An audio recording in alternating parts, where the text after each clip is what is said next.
May I please approach this honorable court?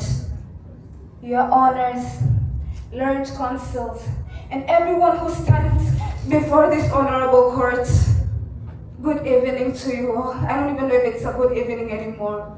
Evening to you all. Tonight's courtroom is not like any other courtroom. Tonight's courtroom, there shall be no spectators. Each one of us stands as an accused. Each one of us sits as a judge.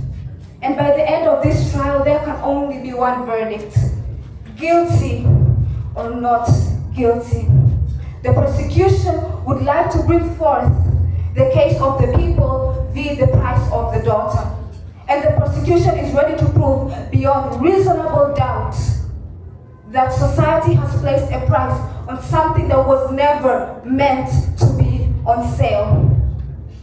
The case before the court is hereby assigned to begin, and the prosecution would like to call upon their first witness, Ms. Nasiriti Charles. I swear to the Lord Almighty to tell the truth, the whole truth, and nothing but the truth. For generations, this is what they have called a solution.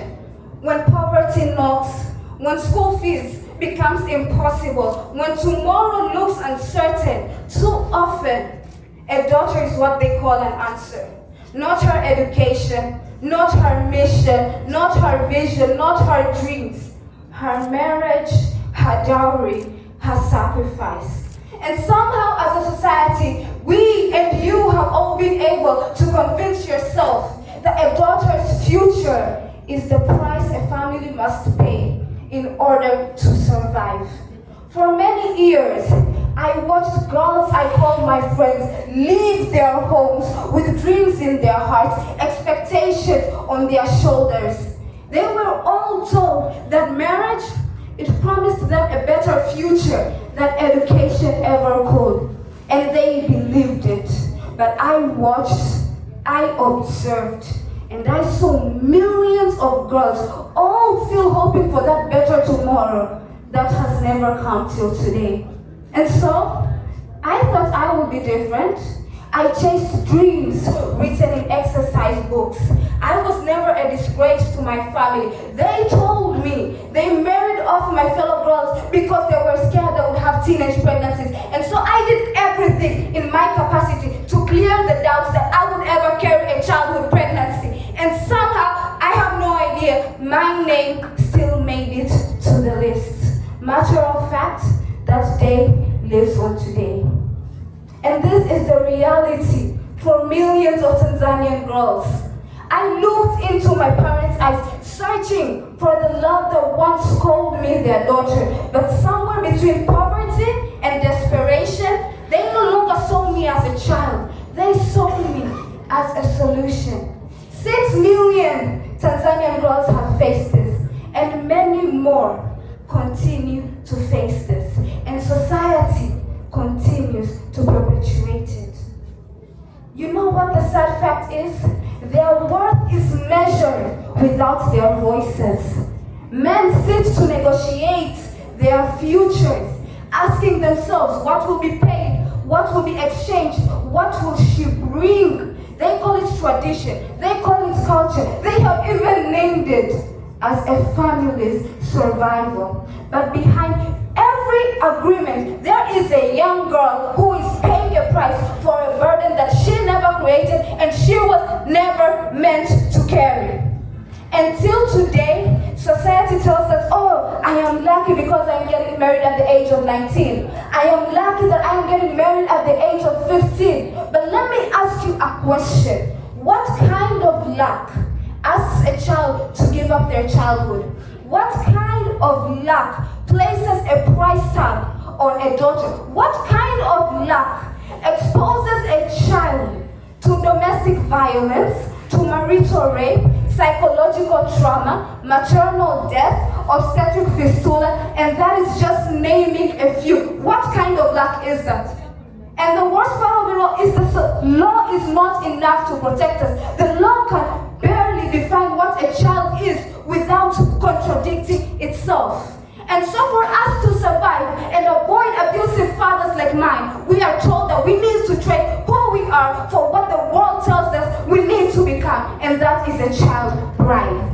And until dusk approaches, the music stops, the guests go home, and with them, my last piece of childhood. No one tells me that the man waiting for me could be someone older than my own father. No one tells me that pregnancy could come before I discover the person I was meant to become. No one tells me that even when I sit and cry, mourning the woman that I was once to become, only the walls will hear me.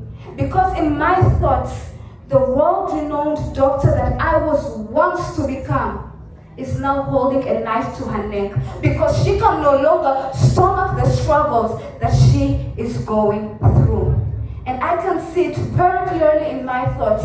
People will stand at the funeral and say, why didn't she speak? Why didn't she speak when she was being forced into the marriage? Speak? To whom? I ask you, speak to whom? To the family that called dishonor?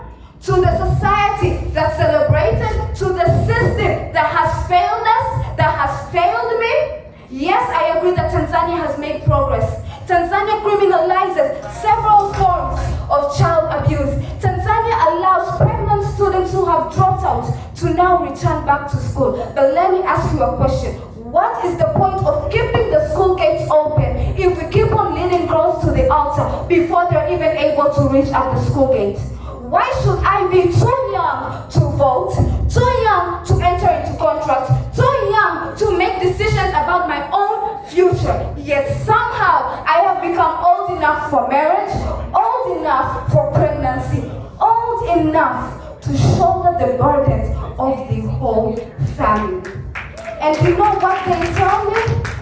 It's just a tragedy. I tell you, tragedy is better. Because this kind of child marriages is what leads several Tanzanian girls into a life where their dreams will take a final breath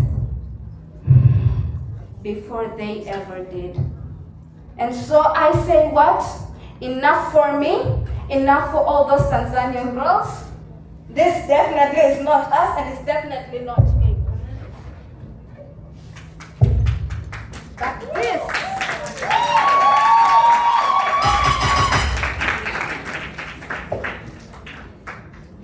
is who I am. This is who we are. That is news to all of us. We are students. We are graduates. We are doctors. And that is news to all. Because when you educate a girl, you do not lose a bride. Instead, you gain a teacher, you gain a lawyer, you gain a president, you gain a leader who will build this nation, you gain a leader who will steer Africa into the right path.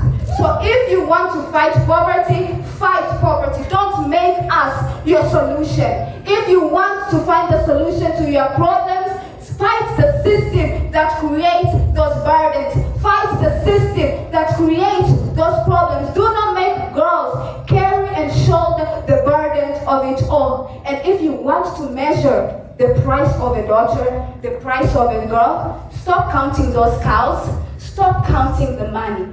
Count the lives that she could change if, and I say if, you only allowed her and gave her the opportunity to grow.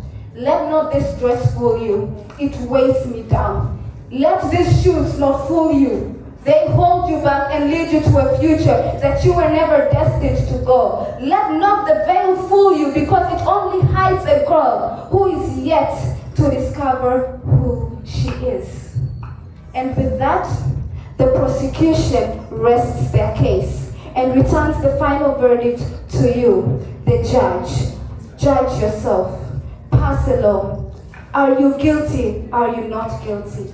And if you are guilty, how are you contributing to society to make sure that there is no other girl who will scream and who will shout that I don't want this? Instead, they will say, I want this. Thank you.